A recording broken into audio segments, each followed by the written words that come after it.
Marcus Chen stood in the observation deck of the Velcara space station and watched the stars blur past the massive windows. His reflection stared back at him, a tired human diplomat surrounded by alien architecture that seemed designed to make visitors feel small. The station was beautiful in a cold way, all crystalline structures and blue light that hurt his eyes after too long. He had been here for 3 days now. 3 days of failed negotiations with the Velcara Empire. 3 days of watching Earth's hopes for interstellar expansion slowly die. The Velcara controlled the hyperspace routes humanity needed desperately. Without those routes, Earth's colony ships would take decades to reach habitable worlds. With them, the journey would take weeks. It was the difference between survival and stagnation for the human race. But the terms the Velcara offered were impossible. They wanted control over human military movements. They wanted access to Earth's databases. They wanted humanity to accept what amounted to vassalage dressed up in diplomatic language. Marcus had refused, of course. His superiors back on Earth would have his head for it, but he knew a trap when he saw one. The Velcara Emperor had smiled during the negotiations, a cold reptilian smile that made Marcus's instincts scream danger. Now he stood alone in the observation deck, wondering how he would explain this failure to his government. Humanity had one chance at the stars, and he might have just destroyed it. A door hissed open behind him. Marcus turned, expecting another low-level functionary with more impossible demands. Instead, he saw Princess Solari. She was the Emperor's daughter, and Marcus had noticed her watching him during the negotiations. The Velcara were tall and slender, with skin that shimmered between blue and purple, depending on the light. Solari was beautiful by any standard, human or alien, with intelligent eyes that seemed to see more than they should. She wore elaborate robes that marked her royal status, but her posture was tense. She glanced at the door, then at Marcus, and something in her expression made him step back instinctively. "We need to talk," she said in perfect English. The Velcara had translation technology, but she was speaking his language directly. "The negotiations are over," Princess Marcus said carefully. "Your father made that clear." "My father is planning to kill your people," Solari said bluntly. Marcus froze. "Excuse me?" Solari moved closer, her robes rustling. "The hyperspace routes he offered you are sabotaged. Once your ships become dependent on them, once you have committed your resources and your people to expansion, the routes will fail. Your colony ships will be stranded in deep space. Thousands will die slowly." "That's insane," Marcus said, but his heart was pounding. "Why would you tell me this?" "Why would I believe you?" "Because my father sees humanity as a threat," Solari said. Her voice was steady, but Marcus could see tension in every line of her body. "You are aggressive expansionist, and you learn frighteningly fast. In 100 years, you might challenge Velcara dominance. He would rather eliminate you now, while you are weak." Marcus studied her face, looking for deception. This could be a trick. "You tell me this, I report it to Earth, and your father uses our paranoia as an excuse to cut off negotiations entirely. Humanity looks like the unreasonable party," yes, Solari said. "It could be that? So why should I trust you?" Solari was quiet for a long moment. Then she reached up and touched a control on her collar. Her translator device beeped and went dark. "What are you doing?" Marcus asked. Solari began removing her elaborate robes. Marcus took another step back, his face flushing, but she did not stop. She stripped away the layers of royal finery until she stood before him in simple undergarments. No weapons. No hidden devices. Vulnerable. Then she spoke in halting, broken English words she had clearly learned painfully and in secret. "No tricks. No weapons. No lies." Each word was careful, deliberately pronounced. "Try me anyway." Marcus stared at her. The gesture was so unexpected, so raw, that he did not know how to respond. She had stripped away everything that gave her power, her position, her protection, and stood before him as just a person. "I have been learning your language in secret for months." Solari continued, still in broken English. "I knew this moment would come. I knew you would not trust me. I am giving you everything, Marcus Chen. my vulnerability, my truth. Try me anyway. Why? Marcus whispered. Because my people are wrong, Solari said, and now there were tears in her eyes. And someone must stop this before it is too late. But I cannot do it alone. I need you. I need a human who will believe in me. Marcus felt his world tilting. Every instinct screamed that this was manipulation. But he had spent years reading people negotiating with aliens and humans alike. And what he saw in Solara's face was not deception. It was desperation. And hope. What do you need from me? He asked quietly. Solara exhaled shakily and switched back to her translator. I need you to help me steal the complete sabotage protocols from my father's private ship. With that evidence, we can take this to the Galactic Council. We can stop the conspiracy. But it will require us to trust each other completely. Any hesitation, any doubt, and we will both die. You are asking me to commit treason against an empire, Marcus said. I am asking you to save your species, Solari replied. And mine. Because if my father does this, if he commits genocide against humanity, the other species in the galaxy will eventually discover it. And when they do, the Velkara Empire will fall in blood and fire. I am trying to prevent a war that will consume billions. Marcus looked at her standing there, still vulnerable, still stripped of her armor, and he made a choice that would change everything. Tell me your plan, he said. Solari smiled, and it transformed her face. Thank you, she whispered. You will not regret this. Marcus hoped she was right, because he had just bet everything humanity's future and his own life on, trusting an alien princess who, by all logic, should be his enemy. But somehow looking at her, he thought maybe, just maybe, logic was not always right. Part 2. The Gambit Marcus followed Solara through corridors that seemed designed to confuse outsiders. The station was massive, a floating city that housed thousands of Velkara and visiting species.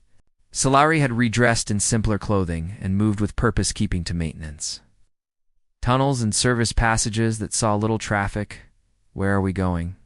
Marcus asked for the third time. Somewhere I can prove I am telling the truth, Solari replied. Marcus kept his hand near the small plasma cutter he had concealed in his jacket. It was not much of a weapon, but it was something. He had agreed to hear her out, but he was not stupid enough to go unarmed into unknown territory. They descended several levels, to sections of the station Marcus had never seen. The walls here were functional bare metal and exposed conduits. The lighting was dimmer. They passed a few maintenance workers who glanced at Solari with surprise but said nothing. Apparently, even dressed simply, the princess was recognizable. Finally, Solara stopped at a sealed door. She placed her hand on a scanner and the door hissed open, revealing a small room filled with data terminals. This is a backup data core, Solari explained as they entered. The primary systems are monitored constantly, but these auxiliary cores are checked only weekly. I have access to encrypted military communications that my father thinks I cannot decrypt. She sat at a terminal and her fingers flew over the controls. Marcus watched as screens lit up with text in the flowing Velkara script. Can you read this? Solara asked. No, Marcus admitted. Solara tapped another control and the text shifted to English. Marcus leaned forward and began reading. His blood went cold. The documents were military orders. Detailed plans for the sabotage of hyperspace routes. Projections of human casualties ranging from 50,000 to 200,000, depending on how many colony ships launched before the routes failed. There were contingency plans for dealing with human retaliation and proposals for seizing. Human technology after Earth was weakened by the disaster. This is real. Marcus breathed. Yes, Solari said quietly. My father has been planning this for 2 years. Since your people first developed faster than light travel, he had been right to be suspicious, but seeing the cold calculations, the casual discussion of human deaths as acceptable collateral damage, made it real in a way that turned his stomach. Why does he hate us so much? Marcus asked. He does not hate you, Solara said, and that somehow made it worse. He simply sees you as a problem to be solved. The Velkara have dominated this sector for 3,000 years. We have grown comfortable in our superiority. and then humanity appears, learning in decades what took us centuries. Your people are aggressive, adaptable, and you breed quickly. My father looks at humanity and sees a rival that must be eliminated before you become too strong. So he would rather commit genocide, Marcus said bitterly. He believes he is protecting the Empire, Solari replied. She closed the files and turned to face him. Many in the government agree with him, but not all. There is a reformed faction that believes our xenophobia will destroy us. We think the galaxy is changing, and the Valkara must change with it, or we will be left behind. I am part of that faction. Marcus studied her. How many of you are there? Not enough, Solaire said, and we are hunted. My older brother Thalen was part of the reform movement. He argued publicly for peace with lesser species, as my father calls you. He disappeared 3 years ago. The official story is that he died in an accident, but I know the truth. My father had him killed. There was pain in her voice, real grief. Marcus felt something shift in his chest. This was not just politics for her. This was personal. I am sorry, he said, and meant it. Solari nodded. Thalen would have liked you, I think. He believed humans were special. He said you had a quality we Valkara had lost somewhere in our long history. He called it stubborn hope. What do you need from me? Marcus asked again. Solari pulled up a schematic of a large ship. This is my father's personal flagship. In 5 days, there will be a royal ceremony celebrating the founding of the Empire. All the high nobility will attend. During the ceremony, the flagship will be docked at the station. The complete sabotage protocols, the original unaltered files, are stored in my father's private sanctum on that ship. We need to steal them. Why not just copy what we saw here? Marcus asked. Because these are excerpts. Solaire explained. Enough to know the conspiracy is real, but not enough to prove it to the Galactic Council. We need the complete files with all the command authorizations and implementation schedules. That will be irrefutable proof. Marcus looked at the schematic. The ship was enormous, and the Emperor's sanctum was buried deep in the most secure section. This is impossible, he said, as Solari agreed, which is why we must do it together. You bring human creativity and improvisation. I bring knowledge of Valkara's security and access codes. Separately, we fail. Together, we might succeed, might Marcus repeated. I will not lie to you, Marcus, Solari said seriously. This is dangerous. If we are caught, we will both be executed. My father shows no mercy to traitors, especially his own blood. Marcus thought about the files he had just read. The casual planning of mass murder. The cold calculations of acceptable losses. He thought about the colony ships being built in Earth's orbit right now, full of families hoping for a new start among the stars. What do we do first? He asked. Relief flooded Solara's face.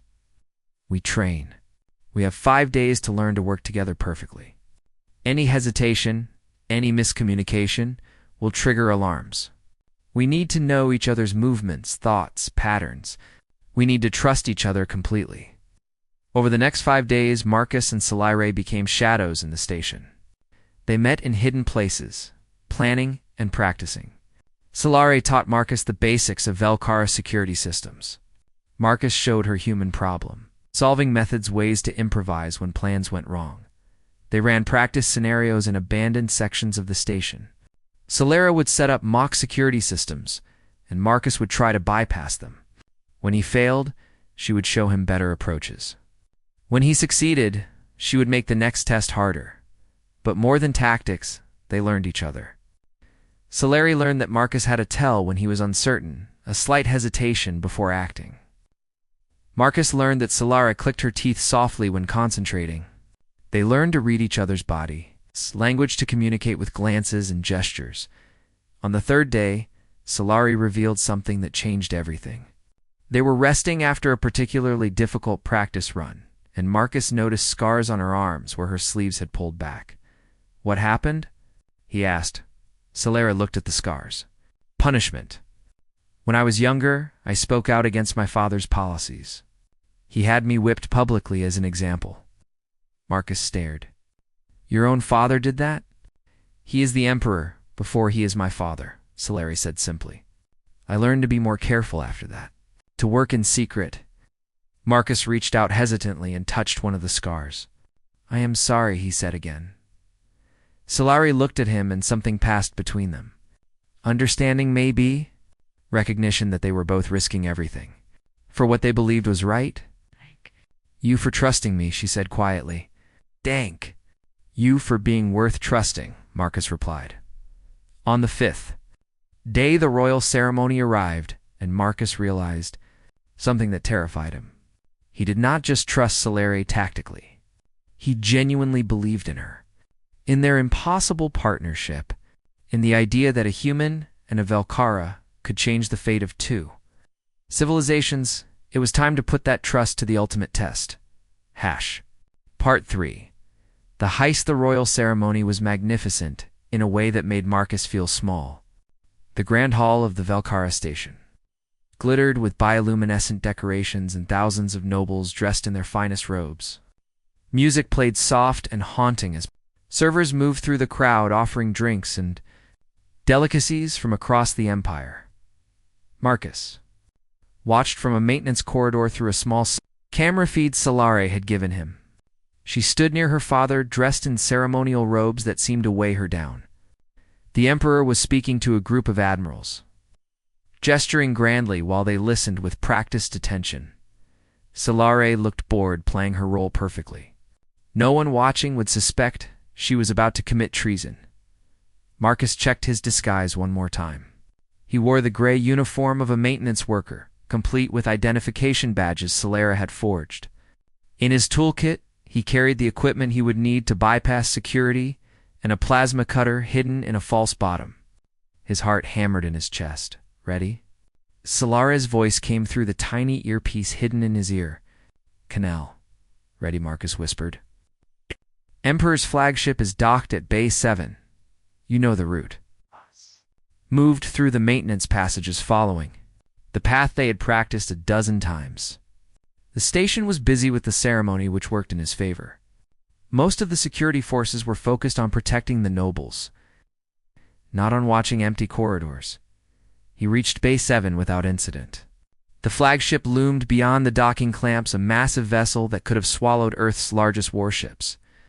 It was both beautiful and terrifying, a symbol of Velkara power that had dominated the sector for millennia. Marcus approached the access ramp. 2 guards stood watch, but they looked relaxed. Maintenance workers came and went constantly. Marcus presented his forged credentials, and the guards barely glanced at them before waving him through. First checkpoint cleared, Marcus murmured. Good, Solari replied in his ear. Stay on the marked route. Avoid the main corridors. Marcus entered the flagship and felt his breath catch. The interior was even more impressive than the exterior, all flowing curves and soft lighting. Art hung on the walls, pieces that were probably priceless. He forced himself to focus and followed the service passages toward the ship's core where the Emperor's sanctum waited. The first real obstacle came at a sealed bulkhead. Marcus pulled out a bypass device Solari had provided and connected it to the access panel. The device hummed, working through security protocols. This is taking too long, Marcus whispered. Sweat beaded on his forehead. Patience, Solari said. The encryption is complex. Give it 30 more seconds. Marcus counted silently. 20 seconds. 25. At 28, the bulkhead hissed open. Marcus grabbed his device and slipped through. You are doing well, Solari said, and he could hear tension in her voice. But I must step away from the ceremony soon. My absence will be noticed. Marcus moved faster now. He passed crew quarters and storage bays, always staying to the maintenance passages. Once he had to hide in a supply closet while a pair of officers walked past discussing fleet deployments. He reached the corridor leading to the Emperor's sanctum and found it empty. That was suspicious. Solari had warned him there should be at least 2 guards.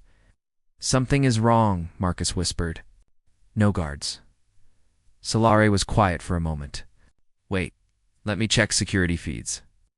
Marcus pressed himself against the wall, his hand on the plasma cutter. Every instinct screamed danger. The guards were pulled away 10 minutes ago, Solari said finally. reassigned to supplement ceremony security. You are lucky. Marcus did not feel lucky. He moved to the sanctum door and found it sealed with biometric locks. He pulled out another device and began working on the lock. This was the most dangerous part. If he triggered an alarm, everything would be over. The device worked slowly, mapping the biometric signature needed to open the door. Minutes crawled past. Marcus heard footsteps approaching and froze, but they passed without stopping. Almost there, he breathed. Then the device beeped an error tone. Marcus's heart sank. The sanctum required two biometric signatures to open. Velcara and human. Celera, I need your help, Marcus said urgently. The door requires human DNA. What? Celera sounded shocked. That should not be possible. Unless your father knew, Marcus finished. This is a trap. Get out now, Solari said. Marcus, run? But Marcus stared at the door. They had come so far.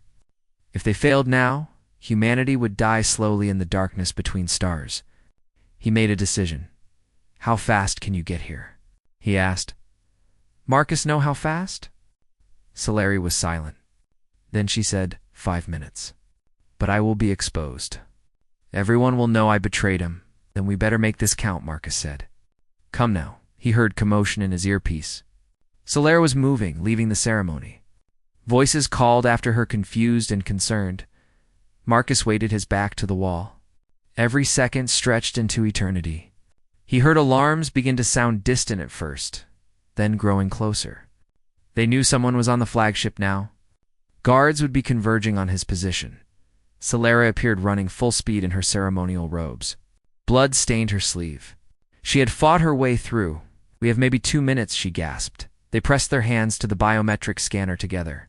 The door hissed open, revealing a small chamber filled with data storage units.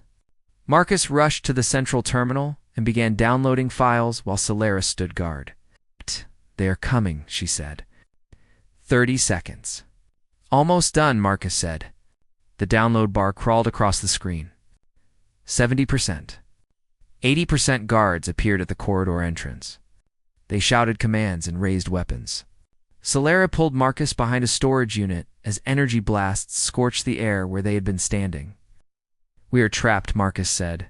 Solera looked at him and smiled grimly. No, we adapt. She grabbed his toolkit and pulled out the plasma cutter. Then she turned to the wall and began cutting. The plasma cutter was meant for small precision work, but Solare pushed it to maximum power.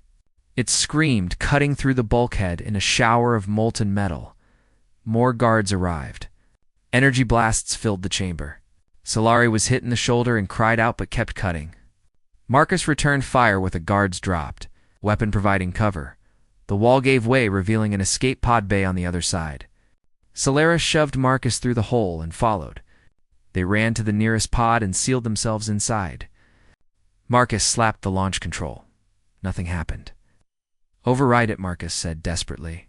Use your command codes. Solari's hands flew over the controls. Behind them, guards poured through the hole they had cut. Energy blasts hammered the pod's hull. The pod lurched and launched. They tumbled into space as the flagship fell away behind them. Marcus looked at Solare. She was bleeding badly, her face pale. Did it, she whispered. Then the Emperor's voice boomed over the pod's communication system. My daughter. My foolish daughter. Did you truly think I did not know? I have been watching you for months. The evidence you stole has been altered. When the Galactic Council sees it, they will believe humanity attacked my flagship and that you were manipulated by human agents. You have given me exactly what I needed to justify humanity's extinction. Marcus felt his world collapse. They had been played all along.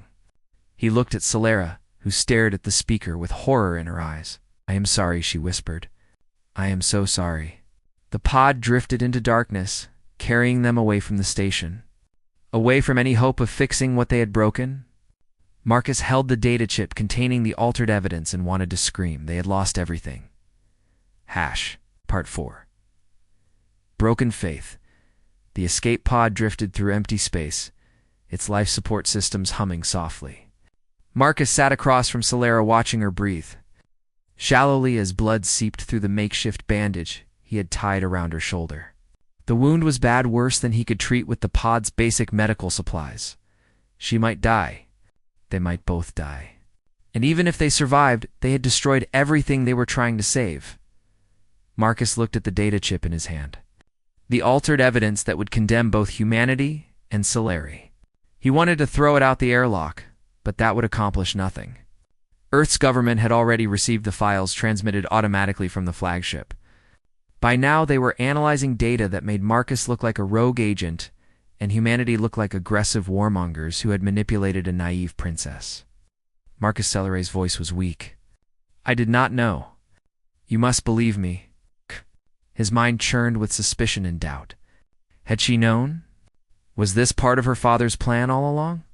Use his daughter to manipulate a human diplomat, make humanity look paranoid and aggressive, and justify the coming genocide.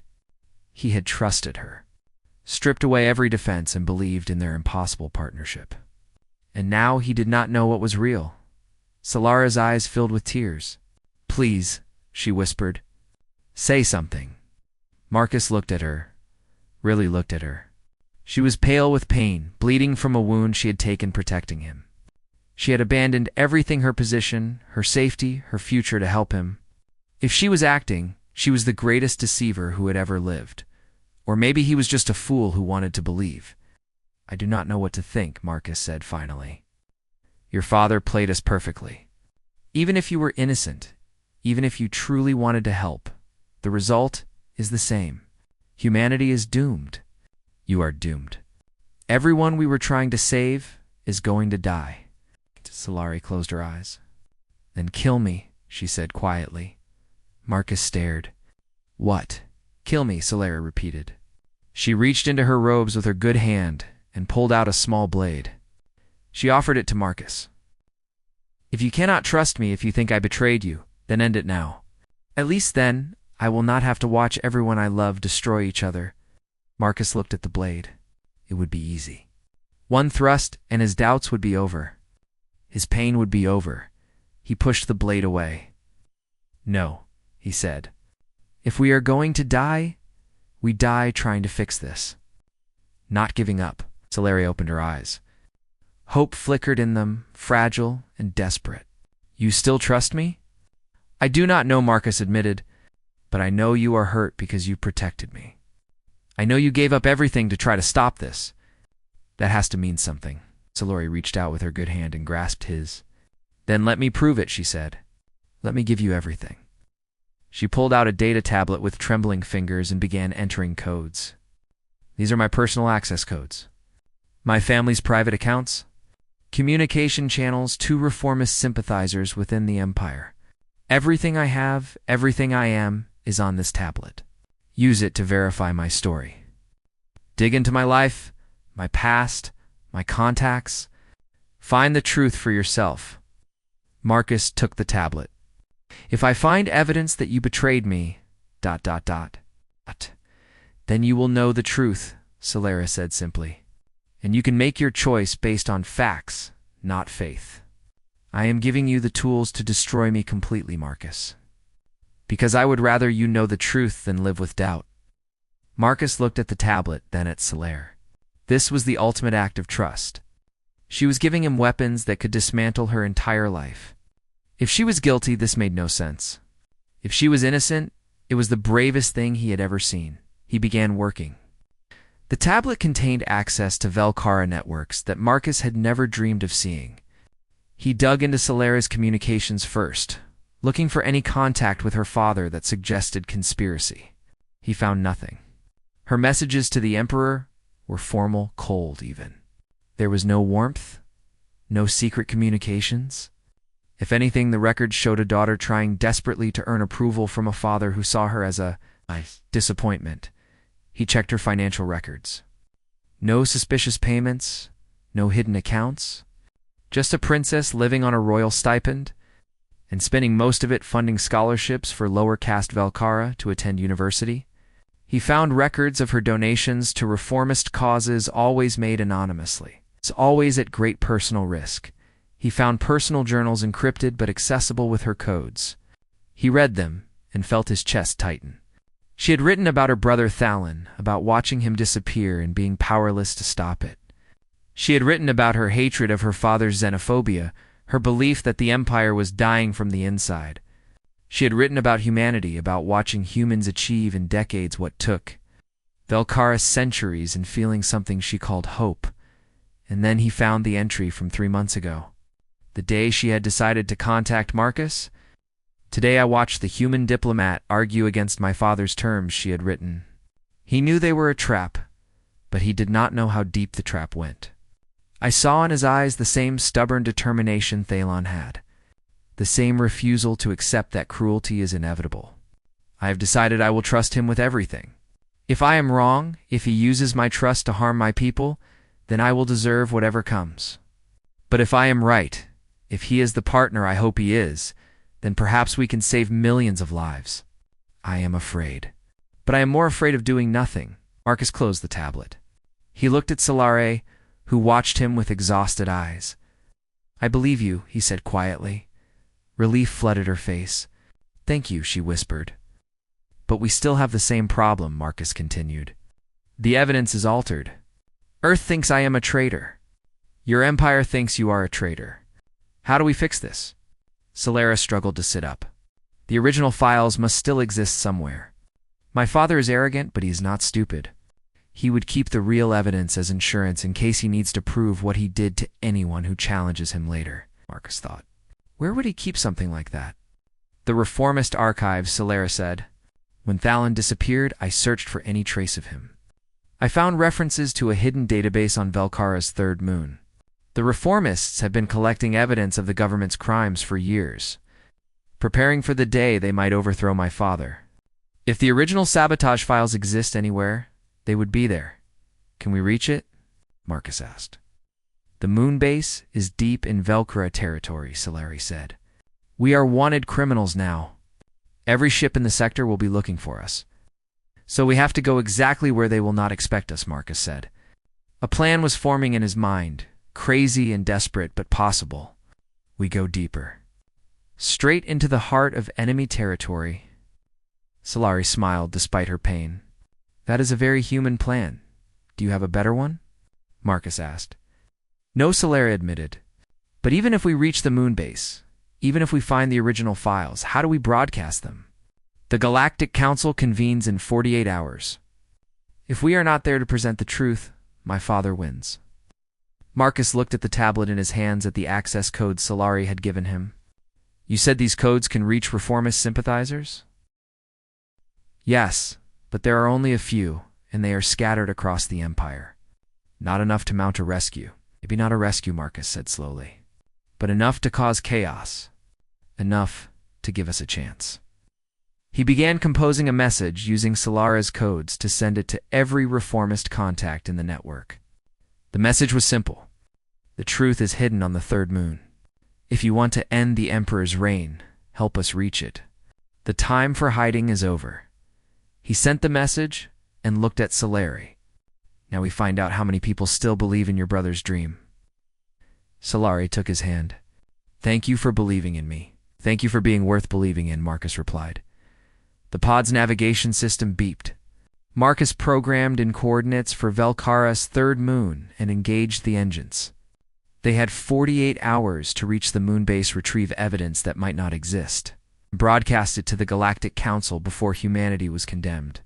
It was impossible. But Marcus was beginning to think that impossible was just another word for not yet done.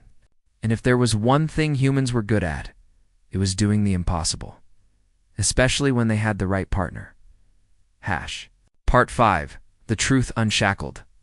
Civilian transport ship that intercepted their escape pod was ancient, scarred by years of hard use. But when the airlock opened and Marcus saw the crew, his heart lifted. They were Velkara, but they wore no imperial insignia. Instead, they had simple bands of red cloth tied around their arms. The symbol of the reformists. Princess Solari, the captain said, bowing slightly. Your brother spoke of you often. We heard your message. We are here to help. Solari was unconscious now, her wound having worsened during the long drift. The crew rushed her to their medical bay while Marcus explained the situation. More ships were gathering, he learned.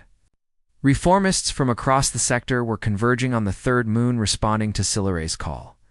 It was not an army, but it was something. The captain, whose name was Dravon, looked grim as Marcus finished. The moon base is heavily fortified, and by now, your escape has been reported. Imperial forces will be hunting for you. How many ships do we have? Marcus asked. 12 at last count, Draven replied. Mostly transports and light cruisers. Nothing that can stand against Imperial warships. Then we do not fight them, Marcus said. We outthink them. Over the next hours, Marcus worked with Draven and the other reformist captains to develop a plan. It relied on misdirection, speed, and a healthy dose of human improvisation. The Velkara were used to fighting with overwhelming force. They would not expect a desperate gambit from a handful of civilian ships. Solera woke as they approached the third moon. She was pale, but alive. The ship's doctor had stabilized her wound, though she would need surgery once this was over. If they survived that long, how long was I unconscious? She asked. 6 hours, Marcus replied. We are almost there. Solari struggled to sit up. I need to help. You need to rest, Marcus said firmly. My people are risking their lives because I asked them to, Solari said. I will not hide in a medical bay while they fight. Marcus looked at her determination burning in her eyes, despite her weakness, and nodded. Then let me help you walk. The moon base appeared on their scanners, a cluster of buildings built into a crater on the barren surface. Imperial patrol ships orbited at 3 light cruisers that could destroy their small fleet with ease. They are hailing us, Draven reported, demanding we identify ourselves. Tell them we are refugees fleeing the station, Marcus said. We heard the princess betrayed the Empire, and we want no part of the coming war. Draven sent the message. For a long moment, there was silence. Then the patrol ships moved to intercept. They are not buying it, Draven said. Good, Marcus replied. That is what we wanted. All ships execute Plan Delta. The reformist fleet scattered, breaking into 3 groups. One group headed for the far side of the moon, drawing 2 of the patrol ships after them. Another group engaged the 3rd patrol ship in a running battle, keeping it occupied. The transport carrying Marcus and Solera dove for the moon's surface, using the terrain to mask their approach. They will realize it is a diversion soon, Draven. Warned, they just need to realize it too late, Marcus said. The transport landed hard in a maintenance bay attached to the moon base. Marcus, Solera, and a team of reformists rushed out. Alarms were already sounding. The base defenders knew someone had landed. They fought through corridors, using captured weapons and tactics that blended Velkara precision with human adaptability. Marcus found himself fighting beside aliens who, hours ago, he had never met, but who trusted him because Solera did. It was strange and exhilarating and terrifying all at once. They reached the archive, a massive chamber, filled with data storage units. An older Velkara male stood guard, plasma rifle in hand. He looked at Solera, and his eyes widened. You have her face, he whispered. Thalin's sister? You knew my brother? Solera asked. I fought beside him, the male said. I am Kelvin. I have been guarding these archives since the reformists established them. What do you seek? The original sabotage files, Marcus said quickly. The Emperor's plan to destroy humanity. We need them now. Kelvin nodded and moved to a terminal. His fingers flew over the controls. Thalin predicted someone would come for these eventually. He set up a dead man's switch. If he died, the most critical files would be marked for priority access. Data began streaming across the screens. Marcus saw the original orders complete with timestamps, authorization codes, and the Emperor's personal seal. Everything they needed to prove the conspiracy. Download everything Marcus ordered. We have maybe 5 minutes before Imperial forces breach this position. An explosion rocked the chamber. Make that 2 minutes, Draven said over the com. Kelvin worked frantically. The download bar crept forward. 70%. 80%. Solari suddenly grabbed Marcus's arm. The Galactic Council. Even if we get this data, how do we broadcast it? We have no way to reach them from here. Marcus pulled out the data tablet she had given him. Your access codes. Can they reach the council chambers? The transmission would be intercepted and blocked before it reached them, Solare said. Unless we encrypt it with human protocols, Marcus said. Your father has been preparing to fight humans for years, but he has been focusing on our weapons, our ships. He has not been focusing on our information technology. Human encryption is different from Velkara. It will take him time to crack it. Maybe enough time. The download hit 100%. Kelvin pulled the data chip and handed it to Marcus. Go, he said. I will hold them here. Come with us, Solari said. Kelvin smiled sadly. I am old, Princess, and I have been running for too long. Let me make a final stand that means something. For Thalon, for the reform he dreamed of. There was no time to argue. Marcus grabbed the data chip and they ran. Behind them, they heard plasma fire, and Kelvin's voice raised in defiance. They fought their way back to the transport. More reformist ships had landed, drawing fire away from their position. Marcus saw a ship explode in the sky and felt sick. People were dying to buy them time. They reached the transport and launched. As they climbed away from the moon's surface, Marcus worked frantically at the communications console. He loaded the sabotage files, encrypted them with every human protocol he knew, and aimed the transmission at the Galactic Council chambers light years away. Sending now, he said. The transmission beam lanced out into space. Immediately alarms blared. Imperial ships were trying to jam it, trying to trace it. Marcus rerouted the signal, bouncing it off satellites and relay stations, using every trick he had learned in his years as a diplomat. They are closing in, Draven reported. Multiple Imperial warships entering the system. Just a few more seconds, Marcus said. The transmission progress bar inched forward. 90%. 95. An Imperial cruiser appeared directly in their path. Its weapons locked on. Transmission complete, Marcus said.